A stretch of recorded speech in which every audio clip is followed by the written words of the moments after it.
reflexão com Padre Martinho Lenz. O rosto de uma igreja pobre.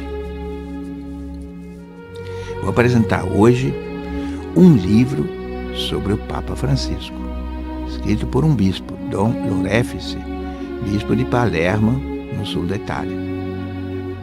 Escreve, na apresentação do livro, esse autor: o Papa Francisco pediu, com eficácia de sinais e de palavras, para ser ajudado a dar um rosto mais jovem e mais pobre à a igreja dos pobres e para os pobres. O rosto de uma igreja pobre, a eclesiologia conciliar da Evangelii Gaudium. Este é o próprio título do livro de Dom Corrado Lorefice, publicado pelas edições paulinas, lá em São Paulo, em Roma, e que deverá em breve também ser publicado no Brasil.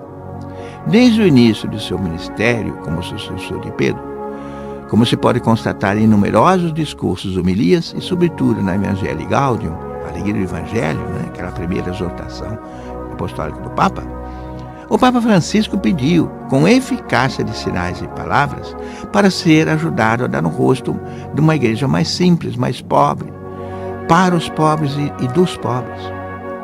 Tal pedido não nasce de uma mera sensibilidade pessoal, mas nasce claramente do espírito do Concílio Vaticano II, como se lê na Lumen Gentium, um dos documentos do Concílio, do ano de 1965, onde se lê o seguinte: como Cristo realizou a redenção através da pobreza e das perseguições, assim a Igreja é chamada a tomar o mesmo caminho para comunicar aos homens os frutos da salvação.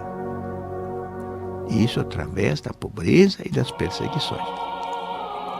Como mostra o livro, o atual bispo de Roma assimilou o conteúdo mais profundo deste texto do concílio, fez sua toda a lógica teológica e eclesiológica deste mesmo texto, o espírito que anima o Concílio Vaticano II. Repropôs a Igreja nesta perspectiva conciliar, pedindo para colocar esse espírito também na pastoral ordinária das comunidades cristãs.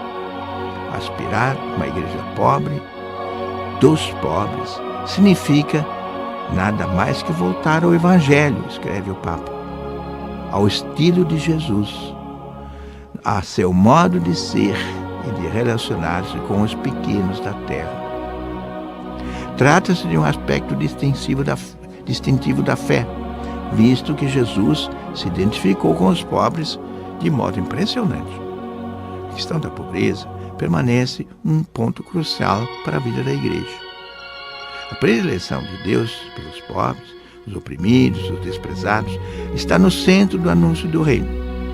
Mas a fidelidade dos discípulos de Jesus a esta palavra do seu Senhor foi historicamente uma pedra de tropeço para a comunidade cristã, observa ainda o bispo no seu livro.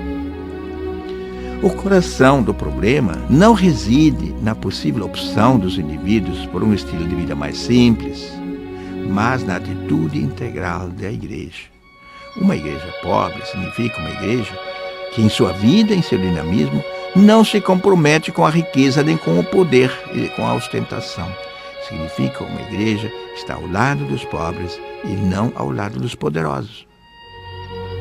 Nos pobres, a igreja reconhece seu Senhor humilhado e sofredor. Os pobres são o sacramento de Deus. Por isso, ela é também o lugar da memória e da dedicação aos pobres, para que a carne ferida do Cristo ressuscitado, crucificado e ressuscitado, não seja esquecida e negligenciada, mas cuidada e protegida. O cuidado com os pobres revela o rosto de uma igreja santa, não distraída e atarefada consigo mesma, acrescenta ainda o livro. E termina com essa observação: a questão da pobreza, em suma, o rosto da própria igreja, a sua natureza profunda. Este é um problema teológico e não apenas ético. Pense nisso, meu irmão, minha irmã, enquanto, como capelania, refletimos sobre esta igreja com um rosto pobre, enquanto procuramos nos espelhar no Cristo, que se fez amigo dos pobres excluídos do seu tempo, buscando nos engajar nas pastorais da nossa igreja, onde podemos servir os mais fragilizados da nossa cidade, como, por exemplo, na Caritas e na Pastoral Carcerária.